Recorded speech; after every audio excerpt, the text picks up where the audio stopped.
I never asked to be top of rap's elite. Just a ghetto child trying to learn the traps of the streets. But look at me now. Nas, Stillmatic, track by track breakdown. Let's get right to it. Hey yo, Eeze. First track, Stillmatic Intro. To this very day, I still get goosebumps when that joint comes on, man. Hands down, in my opinion, the best intro track of his illustrious career. Some people may say New York State of Mind, others may say The Message, but for me, what he was facing back against the wall seemed like the industry was against him, the odds against him, and to come out the gate and drop 50, fam. How many people can do that? Shout out to Baby Paul for blessing him with the dope production. Sped up Stacey Lattisaw sample. I'm not snitching, it's in the credits. Hard-hitting drums, the kick, airy snare. And Nas just proceeded to go crazy. But I want to know, let me know in the comment section, where were you when you first heard this? What was the energy like in the room? Because timeless records typically have memories attached to it. I want to know, where were you and what was the energy like in the room when you first heard that intro, man? And also, peep how he's giving well-calculated thoughts in 2-bar windows. He is a scientist. Fire. Let's move on to Ether. First thing that comes to mind is how people try to really act like this instrumental is one of the worst beats in hip-hop history. Nah, that was corny, man. In hindsight, looking back, man, I never really felt that way, but they got it totally wrong. Ron Browse met the standard for that assignment. Could you really envision hearing Nas on this type of time musically? Judging from his debut album? Crazy, right? Funny how the game works. You already know the lyrics, but with a more mature ear, it appears that his delivery is almost like he's baffled or asking himself, like, these cats really had the audacity to test me or question my spot in the game? Just a masterclass, man. Great times, great times, great times. Let's move on to Got Yourself. Esco does not get enough credit for his writing and delivery on this joint. Keep in mind, this is the lead single off of this album. And he's taking no bars off. Locked in. Megahertz sampled The Sopranos, obviously. And lately I've been revisiting that epic series. And I must say, to see the impact that those two pieces of art, Stillmatic and The Sopranos, had on culture and the lasting impact and power, is off the charts, man. It's funny how, they sampled that record and they kind of like married together in some capacity. And it's both timeless art, man. Dope record, man. Track 4, Smokin. I'll admit, man, this song is not for me. What's your opinion of Smokin? Let me know in the comment section. The weird part, though, is that I happen to know the lyrics. Isn't that something? That means I played it a lot. I didn't skip it, but I don't really have a connection to the song. The production is cool. Has some West Coast elements or influences. So I guess he was attempting to check a box. Oddly enough, even though I'm not the biggest fan of the song, it doesn't throw off the momentum of the album, if that makes sense to you. But once again, let me know what's your opinion of Smokin' track 4. Do you play it? Do you like it? Do you feel like it should have not been on the album? Let me know, man. Let's move on to track 5. You're the Man. If Ether was a haymaker, You're the Man would be a mean combination to the body, man. Large Pro is a genius. Minimal elements, bouncy drums, perfect selection of drum sounds, right? And the snares hitting a tad bit early. Got to have swing on your drums, man. Make them sound natural. Just perfection. Listening to this recently, a thought came to my mind. Like, he stopped rapping at about like the 2 minute and 30-second mark. This is 2001, where 3 verses were the norm. Meanwhile, with this song, you don't feel cheated. What does that mean? He took no bars off. Think about that.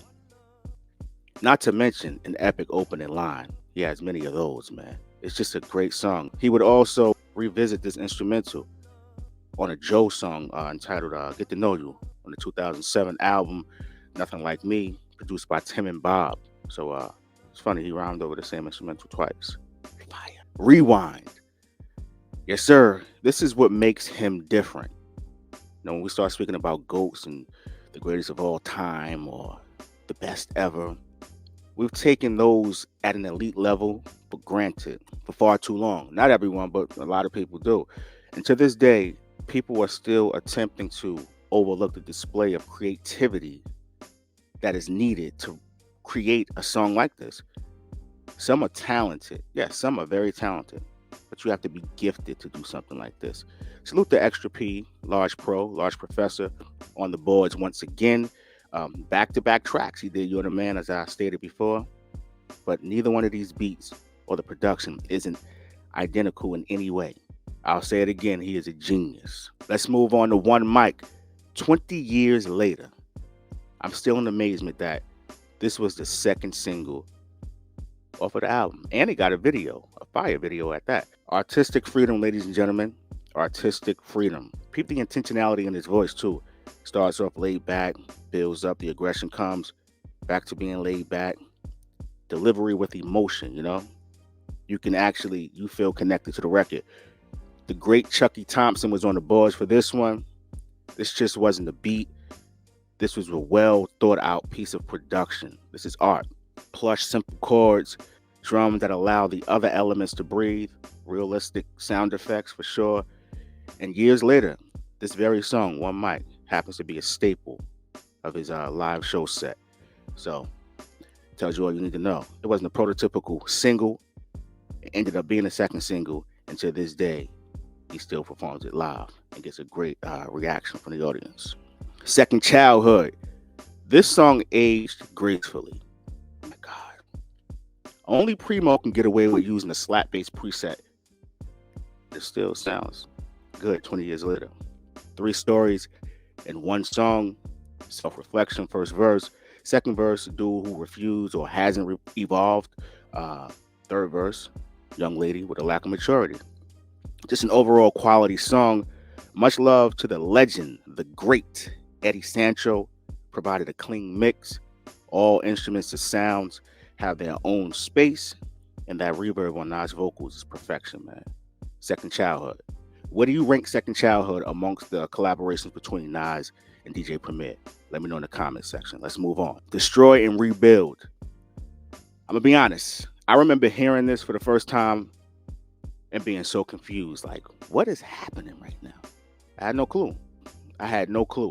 But throughout the song, even to this day, Nas sounds so fed up from the beginning of the song to the ending. Direct eye-opening lines, subtle jabs. He was going berserk on this, man. But I find it ironic that this song comes on right after Second Childhood. But I'm so happy as a grown man that the majority of the parties involved were able to get over this in a sense. You know what I'm saying? And love is love. Salute to Baby Paul once again for providing this instrumental. The bass line and drums flow very well together on this track. This is a great song. But once again, I remember when I first heard it, it's like, yo, what's going on, man? I was baffled, confused. And to this day, I still kind of like it's uncomfortable to listen to, but such is life, right? The Flyest. LES, ladies and gentlemen, LES. His versatility as a producer isn't mentioned enough.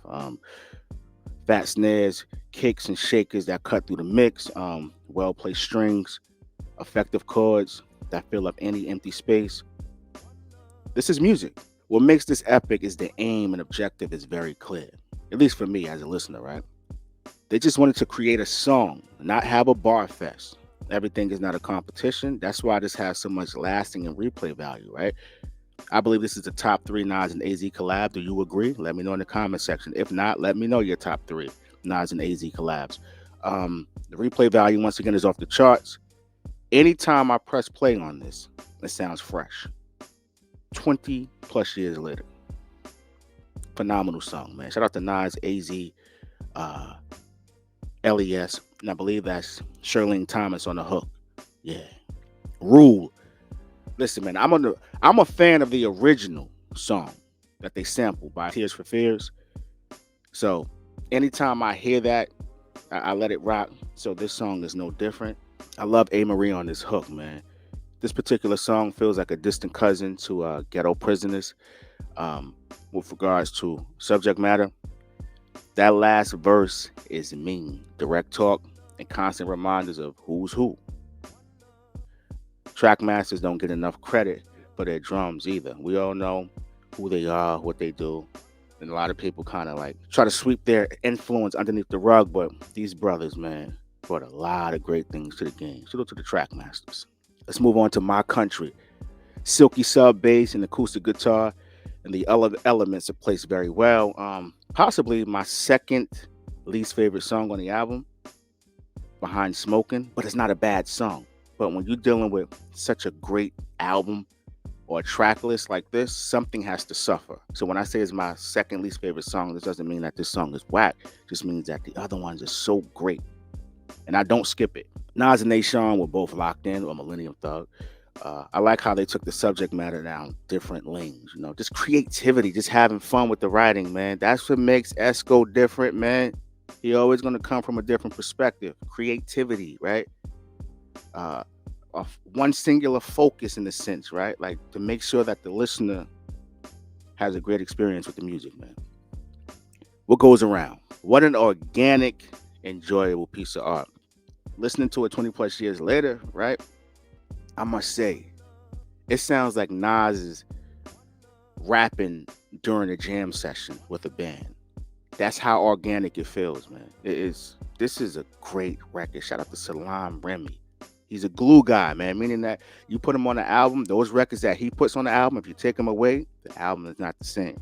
You take what goes around off this album, it doesn't really close the same, right? Beautiful piece of work. Beautiful, man. Nas was going crazy on this. And he stepped outside conventional thinking and provided us with 4 verses. Keon Bryce is on the hook, monotone but powerful vocals on the chorus just to add to the record. This is a perfect record, man.